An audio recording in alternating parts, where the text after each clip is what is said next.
I'm joined now by Henry Byers, our maritime expert. Henry, what's going on down in Georgia? The Port of Savannah is doing extremely well. Part of this is a result of the trade war and just a general shift of shippers routing their international shipments, especially container shipments, via the Port of Savannah. But as you can see, last month, we're actually tracking the number of bills of ladings, the number of shipments that are coming through these ports. So the three largest gateways, Savannah showed a 19% growth in August, whereas you saw LAX, which is in the green line, down 5%, and Newark, New Jersey down 2%. And like I said, shippers are just finding Savannah more attractive. There's less congestion currently. The way they're expanding the port with the dual rail service that they just announced, I wanted to actually point that out and why that's going to be important moving forward. Absolutely. And so the dual rail, explain that a little bit. Where is it heading to from the origin in Georgia? Sure. So the Port of Savannah for international containers currently is not capturing a lot of the traffic that would be moving to Chicago.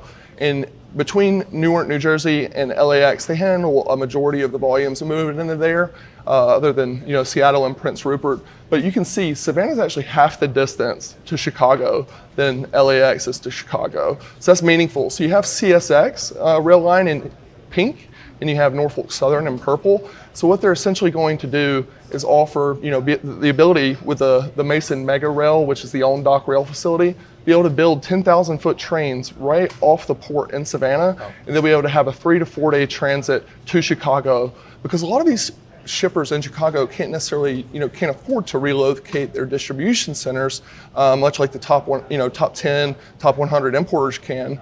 So this is going to be a very viable option for them. So I wanted to look at the 40-foot rail volumes. Yeah, let's take a look. So now we're capturing the total intermodal container traffic in OD pairs throughout the entire country.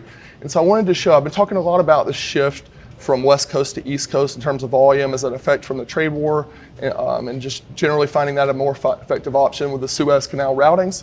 But you see Newark, New Jersey noted in the red, and you see the lane to Chicago. So you see that's grown substantially relative to LAX to Chicago, which is in blue. But you can see Savannah to Chicago is basically non-existent for 40-foot containers. Four 40-foot containers, right? Last week, exactly. So this is, they're noting how New Jersey and New York is actually, capturing a lot of that, and they don't want to miss out. And they're building out their port around those specific, Chicago distribution centers, the guys who are up there saying, hey, come down here. And some of those guys just can't afford it. So they're saying, hey, we're gonna come to you guys. And this is their way to do it. So I wanted to show just how massive, it is for Savannah to have this ability, but just look at what's happened recently with the distribution centers that have been built there. So if you look here, just right off Port Wentworth, you're gonna see places like Target, Home Depot, Pier 1, Dollar Tree, Gulfstream.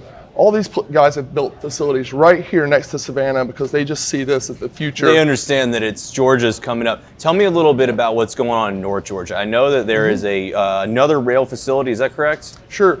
Well, GE Appliances just announced that they're putting a distribution center right near that inland port, the Appalachian Regional Port, which is in in Calhoun, Georgia. So that, Mohawk, Shaw, a lot of big shippers up in that area, but more importantly, there's a lot of room to grow. Mm-hmm. There's a lot of open room to put DCs. There's generally cheaper labor. It's more cost effective for people to live down here, and people also, from a worker standpoint, enjoy experiencing 4 seasons where it's not so hot, not so cold. You generally get those 4 seasons. So all those factors combined are playing into the Port of Savannah being the future of maritime container imports for the U.S. Really exciting news. Anything else for us?